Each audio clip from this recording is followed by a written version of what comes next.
Shalom saudara terkasih yang diberkati oleh Tuhan Yesus Kristus.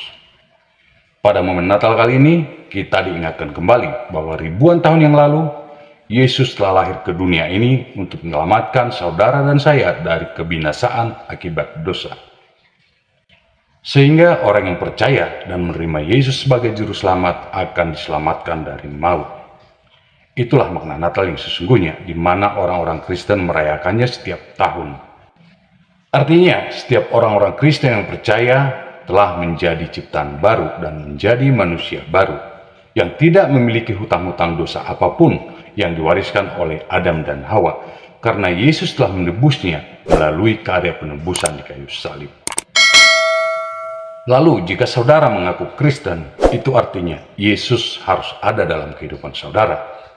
Dan jika Yesus telah ada dalam kehidupan saudara, firman-Nya pun akan ada dalam kehidupan saudara, bertumbuh dengan baik dan berbuah. Saudara akan memberikan tanggapan yang baik dan benar terhadap firman itu. Karena firman itu sesungguhnya adalah Yesus itu sendiri. Jika semua itu sudah ada dalam kehidupan saudara, baru dapat dipastikan bahwa kasih saudara kepada Yesus Kristus telah berada di tempat yang tepat.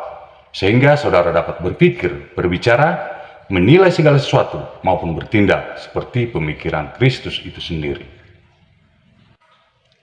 Dan itulah makna yang sesungguhnya tentang momen Natal yang kita rayakan setiap tahunnya.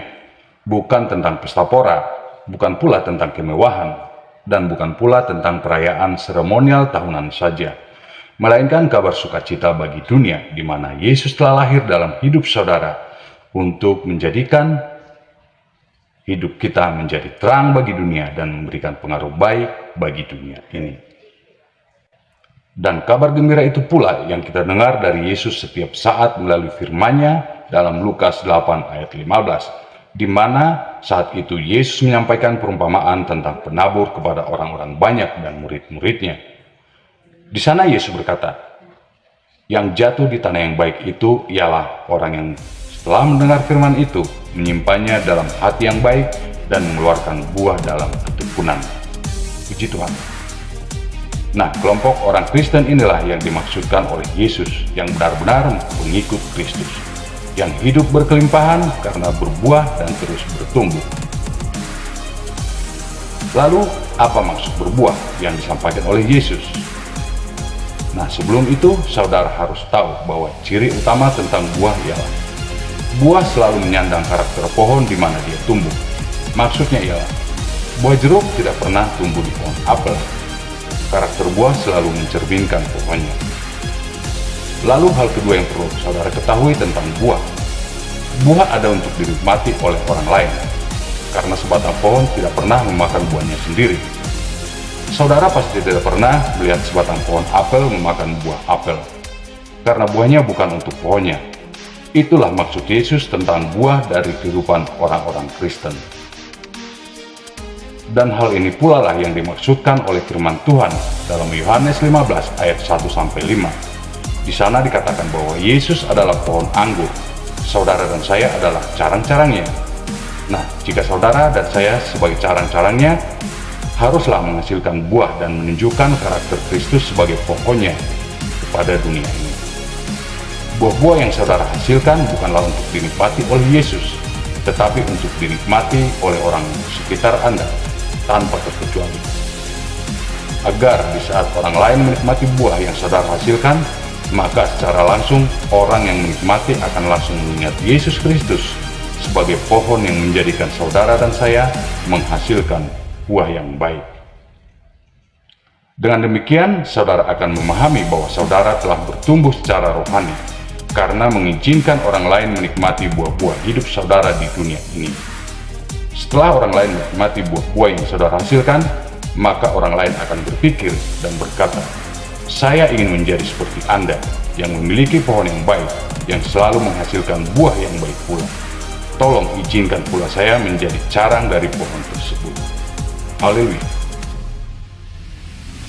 Saudara-saudara terkasih, untuk menjadi orang Kristen yang menghasilkan buah yang baik memang tidak mudah.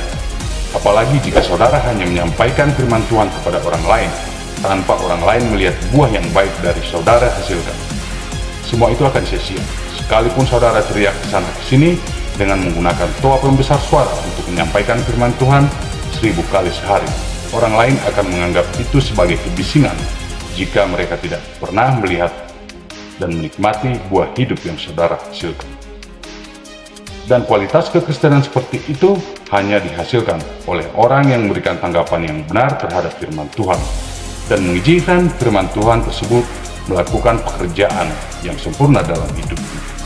Tetapi orang-orang percaya yang telah meninggalkan kasih mula-mula kepada Kristus yang memiliki pola hidup semaunya akan menghasilkan buah-buah yang busuk yang tidak dapat dinikmati oleh siapapun.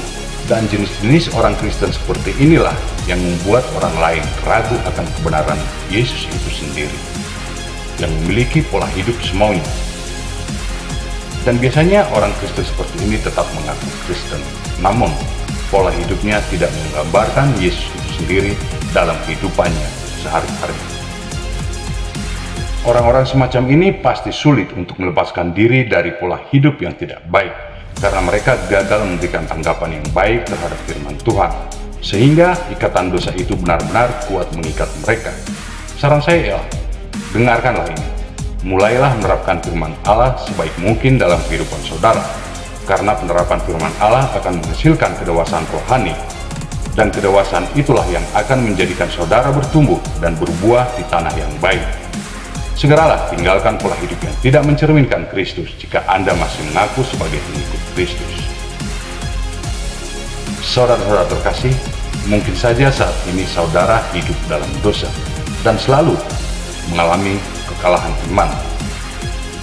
Bergegaslah segera mungkin kembali kepada jalur yang benar sebelum semuanya terlambat, karena dunia ini hanya menjanjikan kenikmatan yang bersifat sementara, namun memiliki konsekuensi yang berat, yaitu mengikat saudara dengan erat dalam dosa, sehingga sulit sekali untuk lepas dari ikatan dosa tersebut, yang akhirnya binasa di dalam dosa yang kekal. Sementara itu di dalam Roma 6 ayat 23 berkata, sebab upah dosa adalah maut, tetapi karunia Allah ialah hidup yang kekal dalam Kristus Yesus Tuhan kita. Puji Tuhan. Saudara-saudara terkasih yang diberkati oleh Tuhan Yesus Kristus, pada momen Natal kali ini, inilah waktunya untuk saudara dan saya untuk evaluasi sikap, untuk introspeksi karakter kekristenan kita. Mari kembali kepada Yesus Kristus yang sebenarnya, kembali kepada kasih mula-mula, dengan cara menempatkan Tuhan dan firman-Nya di tempat utama dalam kehidupan saudara. Sebelum semua terlambat, apapun keadaan rohani saudara saat ini, sedalam apapun saudara jatuh ke dalam dosa, Yesus telah menunggu saudara untuk kembali kepadanya. Sampai jumpa dalam video berikutnya. Tetaplah berada di channel ini agar kita boleh saling mengingatkan untuk tetap kuat dalam Yesus Kristus sampai hari Tuhan tiba. Salam Natal. Damai sejahtera daripada Yesus Kristus menyertai saudara dan saya sampai selama-lamanya. Shalom.